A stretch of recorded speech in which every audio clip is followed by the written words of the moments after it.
please welcome O2's Chief Technology Officer, Brendan O'Reilly.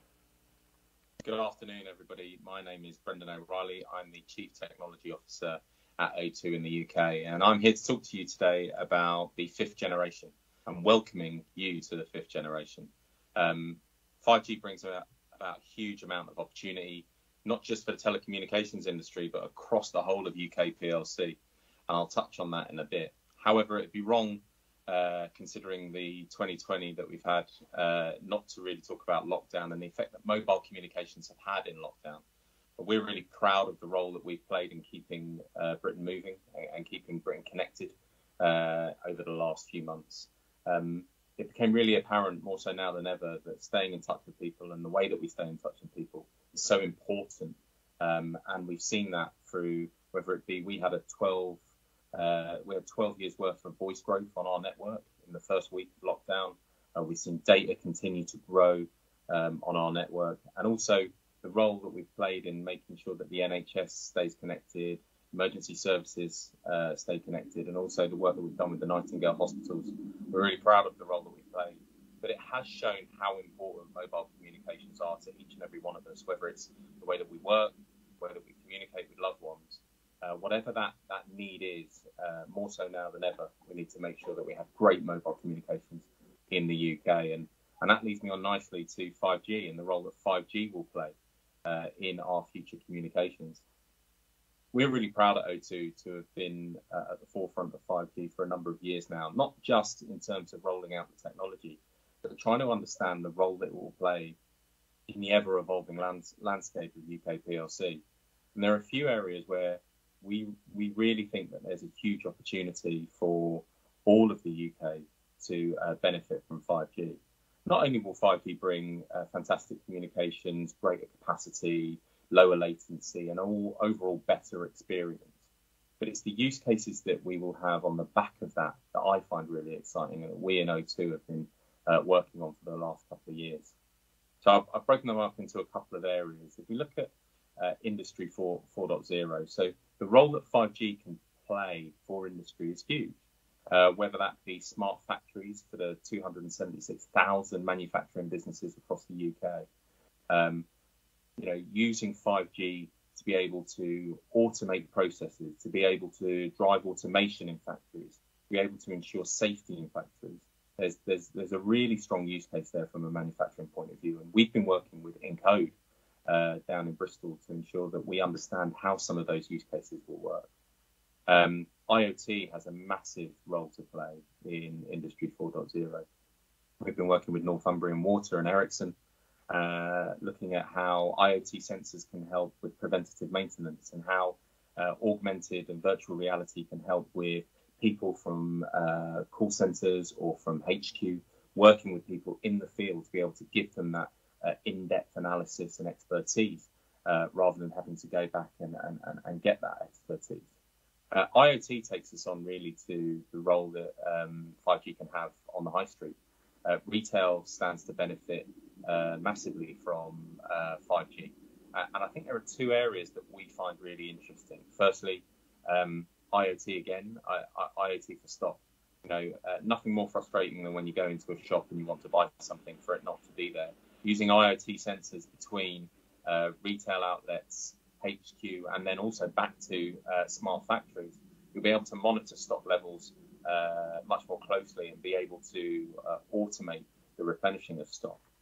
And then also using augmented reality, using things like magic mirrors in dressing rooms, where actually you can pick a piece that you want to try on, and in front of you, it will show you what it looks like without you actually having to try it on. It will really enhance the overall shopping experience.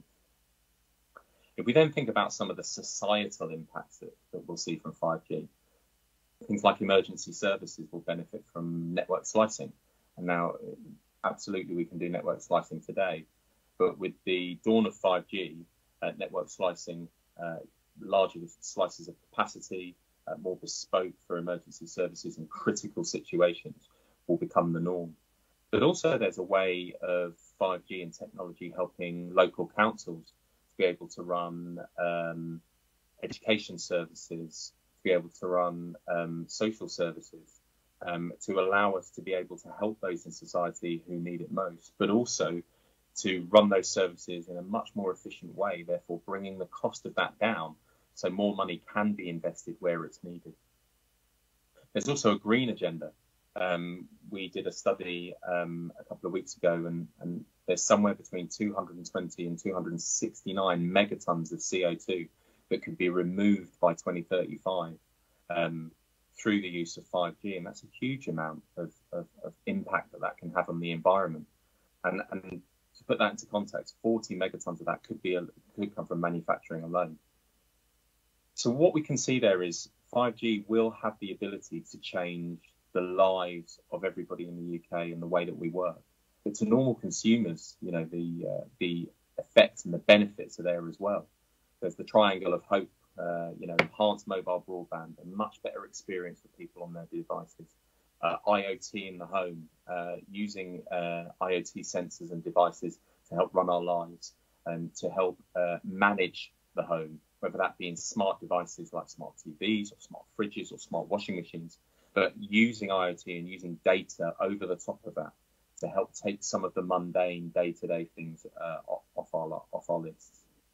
And then lower latency, being able to do things in real time. So lowering the time we wait between initiating an action and that action being carried out will also change the way that we work. And one of the big areas that we'll see that come about in is in transportation.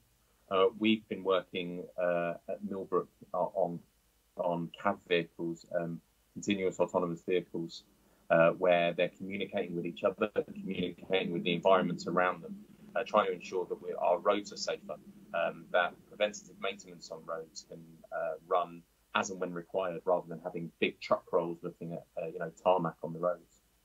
So I think the truth is 5G has a huge amount of opportunity, but with that opportunity comes some responsibility, not just for us as telecommunications providers, but for all of us. 5G isn't something that O2 can do alone, or any of the mobile operators can do by themselves.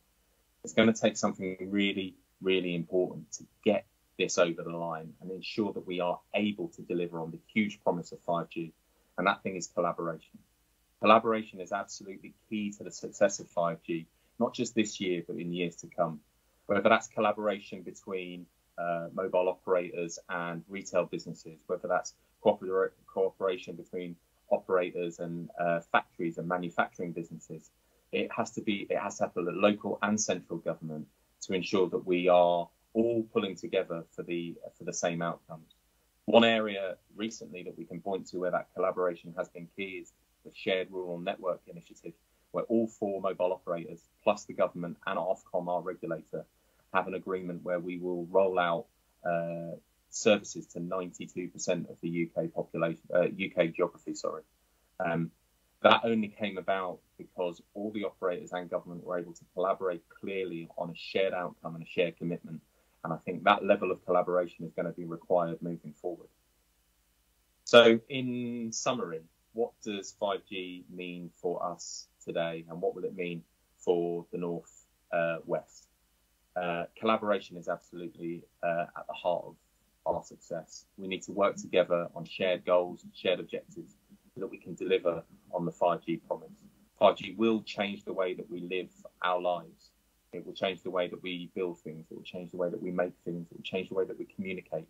It will have a huge impact on the way that we deliver for society and also on our green agenda. It will change the way that we shop.